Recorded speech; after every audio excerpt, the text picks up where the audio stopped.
تو اس لیے اتنا زیادہ مسلط کرنے کی چندہ ضرورت بولو بھائی نہیں.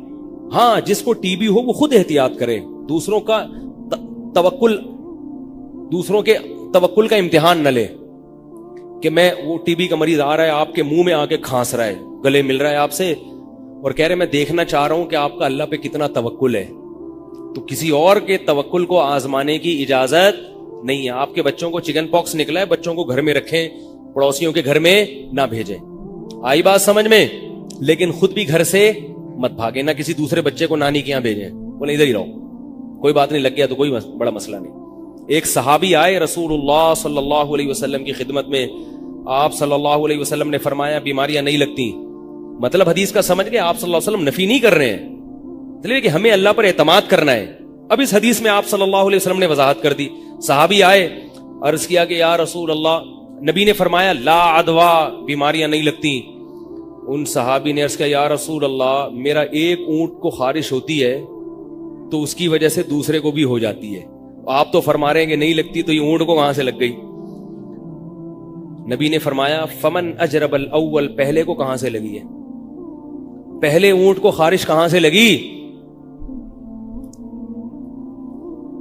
کیا مطلب؟ جیسے پہلے اونٹ کو خارش اللہ نے اپنی مرضی سے لگا دی نا, اور اس میں تم رکاوٹ نہیں بن سکے, اللہ چاہے گا تو دوسرے اونٹ کو بھی اپنی مرضی سے لگا دے گا, چاہے اسی کے جراثیم لے کے لگائے یا کہیں اور سے جراثیم لگا دے. کیا مطلب؟ اس بارے میں وہمی مت بنو, وہمی مت بنو. ٹھیک ہے ویکسینیشن کر لیں آپ خارش کی, احتیاط کر لیں آپ, اور مزید اونٹ اس میں لا کے چھوڑنے کی کوشش نہ کریں, لیکن اس نقصان اس کا پتہ ہے کیا ہوتا ہے؟ میں دیکھ رہا ہوں لوگوں کو, کوئی بیمار ہوتا ہے نا, کہتے ہیں یار میں اس کے گھر گیا تھا نا, وہاں سے لگی ہے. یہ کس پہ ڈال دیا یہ کھاتا؟ اس پہ ڈال دیا. وہ پہلے ہی بیمار ہے, اوپر سے اس کو یہ احساس ہے کمتری کہ میری وجہ سے لوگ بیمار ہو رہے ہیں. اس میں نسبت ہمیں کس کی طرف کرنی ہے؟ اللہ کی طرف, کیونکہ ایک ایسا سبب ہے جو ضعیف ہے, طاقتور سبب نہیں ہے. ایسا نہیں ہے کہ جہاں یہ سبب ہوگا تو نتیجہ نکلے گا, بلکہ ہزاروں جگہ پہ سبب پایا جاتا ہے, نتیجہ ایک آدھ جگہ پہ نکلتا ہے, ایک آدھ جگہ پہ نتیجہ نکلتا ہے. اس لیے اس سبب کو زیادہ فریق کرنے کی ہمیں شریعت نے اجازت, بولو بھائی, نہیں, زیادہ پروٹوکول دینے کی اس کو. تو ہم تو دیکھتے ہیں یہاں, اگر ہمارے ملک میں یعنی اگر یہ حقیقت میں زکام اتنا تیزی سے لگتا نا تو ہم سب یہاں بیٹھ کے چھینک رہے ہوتے ہیں, کیونکہ وضو خانے پہ جو کچھ ہو رہا ہے آپ دیکھ لیں, ایسے تھوکتے ہیں نمازی بھائی, کوشش ہوتی ہے سامنے والے کے منہ پہ لگے جا کے, کیونکہ نشانہ پکا نہیں ہے تو وہ نیچے جا کے لگتا ہے. تو کہاں کس کو زکام ہوتا ہے, کیا ہوتا ہے؟ لیکن علماء یہ کہتے ہیں کہ زکام کے مریض کو خود احتیاط بہرحال کرنی چاہیے. اگر وہ ہمارے حضرت کو جب زکام ہوتا تھا جماعت سے نماز نہیں پڑھتے تھے, گھر میں نماز پڑھتے تھے, مسجد میں آنا چھوڑ دیتے تھے. اس کی وجہ یہ نہیں تھی کہ بیماری لگے گی, اگر اس وجہ سے بھی تو بھی ٹھیک ہے, لیکن اس کی اہم وجہ یہ تھی کہ زکام کے مریض سے ساتھ والے کو گھن آتی. جب بار بار ناک سڑکتا ہے اپنی تو ساتھ والے کو گھن آتی, کیا کر رہا ہے بھائی گھر میں جا کے. تو ایسی کوئی بیماری ہو جس سے دوسرے کو گھن آتی ہو, تو پھر شریعت کیا کہتی ہے کہ آپ نماز گھر پر پڑھیں, دوسرے کو تکلیف نہ دیں. سمجھ گئے؟ تو اب یہ مسئلہ حل ہو گیا. حفاظتی ٹیکوں والا بھی, پولیو کے قطروں والا بھی, سارے مسائل حل ہو گئے. آپ پلائیں پولیو کے قطرے بھی اپنی ذمہ داری پہ پلائیں, حفاظتی ٹیکے بھی لگائیں. جس کے نہیں لگے تو اس پہ ترس کھانے کی کوشش نہ کریں, بلکہ یوں سمجھے کہ جیسے صلاح الدین ایوبی کے کچھ بھی نہیں لگا تھا اور وہ صلاح الدین ایوبی بن گیا تھا, تو شاید ان کے بچے مستقبل میں صلاح الدین ایوبی بن جائیں. اور پھر بھی زیادہ پریشان. میں نے جانوروں پہ بڑے تجربے کیے ہیں. یہ جو دیسی بکرے ہوتے ہیں نا, ریوڑ سے آپ خریدیں, گاؤں سے لائیں, ان کو کوئی ویکسینیشن کوئی ٹیکا نہیں لگا ہوتا, یہ بڑے فٹ فاٹ ہوتے ہیں. میرے یہاں آپ دیکھ سکتے ہیں 12 فٹ کی گرل لگی ہوئی ہے, یہ میں نے اپنے ہاتھوں سے بنایا, یہ بلکہ 18 فٹ لمبائی ہے اس کی. یہ مدرسے میں پیچھے آپ دیکھیں آگے جا کے 18 فٹ کی. یہاں میں نے بکرے پالے ہیں, بکریاں پالی ہیں. ہمارے ایک دوست کو بھی شوق تھا, وہ بکرے لا کے رکھے اور روزانہ کے حساب سے صبح شام ان بکروں کے ویکسینیشن ہو رہی ہے, ٹیکے لگ رہے ہیں, اور ہر دوسرے دن بعد جنازہ ہو رہا ہے کسی نہ کسی بکرے کا.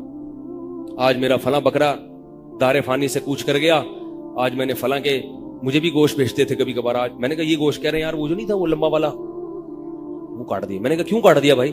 کہہ رہے یار اس کو, میں نے کہا روزانہ آپ ٹیکے لگا رہے ہو اور ہماری بکری اور بکرا وہاں کھڑا ہوا ہے, اس کو ٹیکے نہیں لگ رہے اور وہاں سے بیماری بھی ٹرانسفر نہیں ہو رہی. حیرت کی بات, یہ بھی تو رپورٹ ہے نا. آپ ڈاکٹروں کی رپورٹوں پہ ایمان لاتے ہو تو یہ بھی تو رپورٹ ہی پیش کر رہا ہوں بھائی میں, یہ مشاہدے والی رپورٹ ہے. پنجرا دیکھ لو یہاں جا کے, یقین آ جائے گا. کچھ بھی نہیں ہے, ابھی کچھ نہیں ہے اس میں. اس کی ایک وجہ ہے, ابھی کیوں نہیں ہے, وقت نہیں ہے میرے پاس, دوبارہ لا کے جانور ڈالوں گا. کوئی مرا ورا نہیں ہے اس میں الحمدللہ, اس پنجرے میں کوئی مرا ہے آج تک تو. اور میں نے دیکھا لوگ لا کے بکرے رکھتے ہیں اور ہمارے بکروں کو بیماری بھی نہیں لگ رہی ہوتی اس سے, اور وہ ویکسینیشن کے باوجود ان کے بکرے مر رہے ہو. تو کھاؤ بھی دیسی چیزیں, جانور بھی دیسی پالو. گاؤں دیہاتوں سے جو چرنے والے جانور ہیں, جو قدرتی طریقے سے بڑے ہوئے ہوں, وہی چیزیں کھاؤ, وہی چیزیں. اور لائف اسٹائل بھی کون سا رکھو بھائی, وہی والا رکھو. تو یہ ٹیکے ٹھوکنے کی ضرورت نہیں آئے گی. اچھا, کچھ بیماریاں ایسی ہیں جو بڑی ڈینجرس ہیں, اگر ان بیماری کا خطرہ ہو تو اس کا ٹیکہ لگا لینا چاہیے. میں نے بتایا جیسے آپ, کچھ بیماریاں ایسی ہیں جو پھیلتی تو ہیں مگر خطرناک نہیں ہوتی, وہ اپنا ٹائم پورا کر کے چلی جاتی ہیں, ان کی ویکسینیشن مت کراؤ. جیسے چکن پاکس اور خسرہ. لوگ کیا کرتے ہیں, چکن پاکس پھیل رہا ہے تو بچوں کو ٹیکے لگوا لیتے ہیں چکن پاکس کے. نہ لگاؤ, کیونکہ چکن پاکس بچوں کے نکلتا ہے تو زندگی میں ایک ہی بار نکلتا ہے, اس کو بھرپور طریقے سے نکلنے دو. کیونکہ جو قدرت کے کام ہے نا اس میں ٹانگ اڑاؤ گے تو گڑبڑ ہوگی. خسرہ بیماری ہے بچوں کی, سب بچوں کو نکلتا ہے, اس کو ٹیکے لگا کے روکنے کی کوشش مت کرو. ڈاکٹر آج تو کہہ رہے ہیں کہ خسرے کا ٹیکہ لگایا تو ٹھیک ہے, ہو سکتا ہے کل ان کی تحقیق بدل جائے. تو خسرہ تو صدیوں سے بچوں کو نکلتا چلا آ رہا ہے, اور خسرہ تو ایسی بیماری ہے, اچھی بیماری ہے, یہ تو بھرپور طریقے سے نکل کے ختم ہو جائے, یہ زیادہ اچھا ہے. آپ کو پتا ہے کہ ہندو مذہب کے بعض فرقوں میں خسرہ اور چکن پاکس کی عبادت ہوتی ہے. نہیں آ رہی میرا خیال ہے بات. ان بیماریوں کو وہ کیا سمجھتے ہیں, برکت والی بیماریاں سمجھتے ہیں, اس لیے کہ انہوں نے اس کے فائدے دیکھے ہیں. تو خسرہ نکل آیا بچوں کو تو اس کو تو ایسی دواؤں کھلاؤ کہ اور نکلے, تاکہ نکل کے ایک دفعہ ختم ہو جائے. چکن جسم خود علاج کرتا ہے تو یہ زیادہ بہتر ہے. نہیں آ رہی میرا خیال ہے بات. اپنے بارے میں بھی ایک چھوٹی سی رپورٹ پیش کر دو, چھوٹی سی رپورٹ. میں نے ہیپاٹائٹس بی یا سی یا اے کے کبھی ٹیکے نہیں لگائے. میں نے ایک دفعہ بلڈ ٹیسٹ کروایا تو ڈاکٹر نے مجھے رپورٹ پیش کی کہ آپ کو ہیپاٹائٹس ہے, پتہ نہیں بی یا سی ہے, بہت خطرناک. تو میں ہیپاٹائٹس سے تو نہیں مرا, لیکن میں اس رپورٹ سے قریب تھا کہ دائرہ فانی سے کوچ کر جاؤں. تو میں نے کہا, پھر فرض کرنے لگا کہ بھائی اگر مجھے ہے تو اب کیا ہوگا, مر جاؤں گا نا زیادہ زیادہ. تو انسان جیسے خوش رہنے کے لیے کوشش کرتا ہے نا کچھ مقدمے, تو میں نے کہا مر جائیں گے تو کیا ہوگا, مر جائیں گے, ٹھیک ہے. تو وصیت کوئی چیز تو نہیں میرے ذمہ باقی. پھر میں اپنے نفس کو تسلی دے رہا ہوں, اچھا ہے توبہ کا اللہ نے ٹائم دے دیا ہے بھائی, اور اچھا اللہ سے گڑگڑاؤ, توبہ طائب کرو, جو کسی کے لین دین ہے پورا کرو. یہ میں سوچ رہا ہوں اور بتا نہیں رہا گھر میں کسی کو, گھر میں کسی کو بتا نہیں رہا. کون بتاتا ہے بھائی, بچوں کو یتیم ہونے والے ہو. پھر اللہ کا شکر ہے رپورٹ ہی آئی کہ وہ ہیپاٹائٹس سی ہوا تھا, مگر باڈی نے اس کے خلاف لڑ کے اس پہ قابو, بولو بھائی, کر لیا. وہ خود ہی ہو گیا. اس کا فائدہ ڈاکٹر نے بتایا, اللہ نظر سے بچائے, اس کا فائدہ ڈاکٹر نے بتایا اب آپ کو مرتے دم تک ہیپاٹائٹس نہیں ہو سکتا انشاءاللہ. کیوں نہیں ہو سکتا؟ کہ باڈی نے خود اس کے خلاف فائٹ لڑی ہے, قدرتی طریقے سے علاج ہوا ہے اس کا. نہیں یاری بات. تو میں یہ بتانے کے لیے کہ جب قدرتی طریقے سے باڈی خود فائٹ کرتی ہے, وہ کس کی طرف سے تحفہ ہوتا ہے؟ اللہ کی طرف سے گفٹ ہوتا ہے. تو جانوروں کو بھی خود ہی فائٹ کرنے دو, بچوں کو بھی حد الامکان خود ہی لڑنے دو چکن پاکس کے خلاف. میں ہیپاٹائٹس کے خلاف تو لڑنے کا نہیں کہہ رہا, وہ تو ہماری باڈی نے لڑ کے قابو کر لیا, آپ کی باڈی نہیں لڑے تو آپ مر جائیں گے. ٹھیک ہے, تو اگر کسی علاقے میں ہیپاٹائٹس پھیلا ہوا ہے تو لگا لیں ٹیکہ اپنی ذمہ داری پہ. میں تو قائل نہیں ہوں, پھیلا ہوا ہے, میں اس معاملے میں نہیں لگاتا, ٹیکے ویکے نہیں لگاتا ہوں. اللہ ہی بہتر ہے. احتیاط کرے آدمی کھانے پینے میں, گند بلا نہ کھائے, اور استعمال شدہ سرنج نہ لگائے. بلیڈ جو نائی, زیادہ تر یہ ہو رہا ہے, یہ جو نائی لوگ ہیں نا, ہیئر ڈریسر, یہ جو بلیڈ استعمال کرتے ہیں, یہ ایک ہی بلیڈ 10 قسم کے لوگوں پہ استعمال کرتے ہیں. تو بلڈ کے ذریعے ہیپاٹائٹس کے جراثیم منتقل ہوتے ہیں. پھر یہ اس کو دھوتے نہیں ہیں, صفائی نہیں رکھتے اس کی, تو مجھے جہاں تک ڈاکٹروں سے یہ بات پتا چلی ہے، یہ سب سے زیادہ بلیڈ کے ذریعے ہیپاٹائٹس پھیل رہا ہے. یہ جو ہیئر ڈریسر ہے نا، جب آپ کے سر پہ اس لیے ٹینڈ کراؤ ہی نہیں احتیاط، تو یہ گدی پہ جب بلیڈ لگاتے ہیں تو یہ بلیڈیں سال میں کم از کم 10-20 ہزار آدمیوں کی گدیوں پہ لگ چکی ہوتی ہیں. 10-20 ہزار میں کوئی نہ کوئی تو ہوتا ہے. اب یہ دھوتے نہیں ہیں. شریعت میں صفائی کا تو حکم ہے نا، صفائی ستھرائی، وہ تو بہت حساس ہے اسلام اس بارے میں. دھوتے نہیں ہیں، تو اب دھوئیں گے نہیں اور وہی بلیڈ سب کے لگاتے رہیں گے. کوئی شخص رمضان کے علاوہ پورے سال ایک روزہ بھی نہیں رکھتا تو گناہ نہیں ہے، حرام ناجائز نہیں ہے، لیکن روزے کا ثواب بہت ہے. جیسے نفلی نماز میں کچھ نمازیں ہیں جن کی کا بہت ثواب ہے، ایسے ہی نفلی روزوں کا بھی ثواب ہے. اور رمضان کے فوراً بعد جو روزے آتے ہیں وہ شوال کے 6 روزے. رسول اللہ صلی اللہ علیہ وسلم نے فرمایا، من صام رمضان ثم اتبعہ ستا من شوال کان کصیام الدہر. جس نے رمضان کے روزے رکھے اور اس کے بعد شوال میں 6 روزے رکھے تو یہ ایسے ہے جیسے پورے سال اس نے روزے رکھے. تو رمضان ختم ہونے کے بعد اگر ہمت ہو تو شوال میں بھی 6 روزے رکھنے چاہیے. صحیح ہے، مسلم کی حدیث ہے. البتہ بعض علماء کہتے ہیں کہ یہ 6 روزے لگاتار نہیں رکھیں بلکہ تقسیم کر کے رکھیں. وہ دونوں طرح سے اختیار ہے. پورے شوال میں آپ کسی بھی دن 6 روزے رکھ سکتے ہیں، یعنی ضروری نہیں ہے کہ لگاتار 6 روزے کریں، بلکہ ایک ہفتے میں 2 روزے رکھ لیے، پھر اگلے ہفتے میں 1 رکھ لیا. اس طرح کر کے تقسیم کر کے بھی شوال کا مہینہ گزرنے سے پہلے 6 روزے رکھنے کی بہت فضیلت ہے. اس کے علاوہ پیر اور جمعرات کو خصوصیت کے ساتھ روزہ رکھنا، اس کی حدیث میں ترغیب وارد ہوئی. آپ صلی اللہ علیہ وسلم نے فرمایا کہ پیر اور جمعرات کے دن اعمال اللہ کے ہاں پیش ہوتے ہیں. فَأُحِبُّ أَن يُعْرَضَ عَمَلِي وَأَنَا صَائِمٌ. میں چاہتا ہوں کہ میرا عمل جب اللہ کے سامنے پیش ہو تو میں روزے سے ہوں. اور اس دن میں آپ صلی اللہ علیہ وسلم کی ولادت بھی ہوئی. آپ صلی اللہ علیہ وسلم نے اس لیے بھی اس دن میں روزہ رکھا ہے.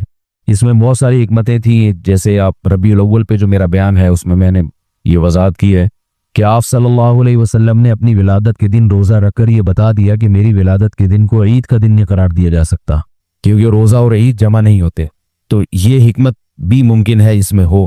لیکن بہرحال چونکہ نبی صلی اللہ علیہ وسلم نے پیر اور جمعرات کے روزے کا اہتمام فرمایا ہے، اس لیے ہمارے لیے بھی سنت ہے کہ پیر اور جمعرات کا روزہ رکھیں. اس کی فضیلت دوسرے دنوں کی نسبت زیادہ ہے. اس کے علاوہ مہینے میں 3 روزے ایام 20 کے، یعنی جب چاند خوب روشن ہوتا ہے، 13، 14 اور 15ویں تاریخ کا چاند، 13ویں کا چاند جب ہو اور اگلے دن 13ویں تاریخ ہو تو 13ویں تاریخ، 14ویں تاریخ اور 15ویں تاریخ، کسی بھی اسلامی مہینے کی 13، 14 اور 15 تاریخ کو 3 روزے جس نے رکھے، حدیث میں آتا ہے رسول اللہ صلی اللہ علیہ وسلم نے فرمایا، صوم 3 ایام من کل شہر صوم الدہر کلہ، متفق علیہ. کہ جس شخص نے ہر مہینے 3 روزے رکھے اسے پورے سال کے روزوں کا ثواب ملے گا. علماء نے اس میں حکمت یہ بیان کی ہے، یعنی اس کی وجہ یہ بیان کی ہے کہ ایک نیکی اللہ کے ہاں 10 نیکیوں کے برابر. تو ایک روزہ اللہ کے دربار میں 10 روزوں کے برابر، 3 روزے 30 روزوں کے برابر. تو جب ہر مہینے میں 3 روزے ہوں گے تو اس کا مطلب اللہ کے ہاں یہ لکھا جائے گا گویا اس نے پورا مہینہ روزہ رکھا ہے. تو ظاہر ہے جب ہر مہینے 3 روزے تو پورے سال روزوں کے برابر اس کو ثواب دیا جائے گا. یہ حدیث میں فضیلت ہے. اور اگر کسی سے یہ نہیں ہوتا، مخصوص ایام جیسے پیر اور جمعرات کو رکھنا کسی کے لیے مشکل ہے، کوئی مثال کے طور پر کسی کو اس دن مصروفیت زیادہ ہوتی ہے یا چھٹی اتوار کو ہوتی ہے تو اتوار کو آسانی ہے تو کسی بھی دن رکھ لیں. کوئی لازمی نہیں ہے کہ پیر اور جمعرات ہی کی پابندی ہو یا مہینے کے 3 دنوں ہی کی پابندی ہو. مقصد یہ ہے کہ ہمارے اعمال میں جیسے فرض نماز کے ساتھ نوافل بھی ہمارے اعمال میں ہوتی ہیں، تو پھر فرض کی کمی کس سے ہوگی؟ نوافل سے پوری ہوگی قیامت کے دن. تو ایسے ہی فرض روزہ جو ہے اس کے ساتھ ساتھ انسان کو اپنے اعمال میں، جیسے آج کل کہتے ہیں اسپیئر میں نفلی روزے بھی رکھنے چاہیے.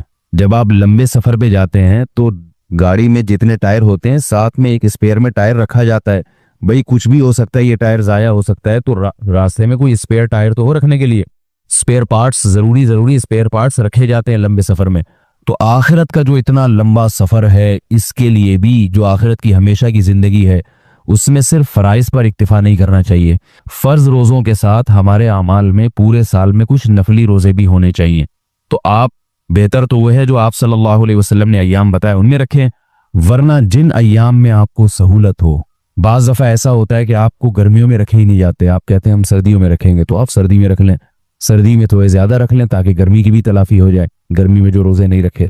تو کسی بھی طرح سے ہو، بہتر تو یہ کہ جو ایام بتائے وہ ہیں. نہیں تو آپ کو جیسے ممکن ہو، جیسے آسانی ہو، روزے ہم سب کو کچھ نہ کچھ رکھنے چاہیے. کہ مفتی صاحب ایک ٹینشن دے کے چلے گئے 10 روزوں کی. سمجھ رہے ہو؟ مسئلہ یہ ہے کہ ہم لوگوں نے کرنا کرانا کچھ بھی نہیں ہے. بیانات سنتے رہتے ہیں, نصیحت کی باتیں کرتے رہتے ہیں, سنتے رہتے ہیں, ادھر سے سنی ادھر پارسل کر دی, ادھر سے سنی ادھر پارسل کر دی, سے حاصل ہونے والا کخ بھی نہیں.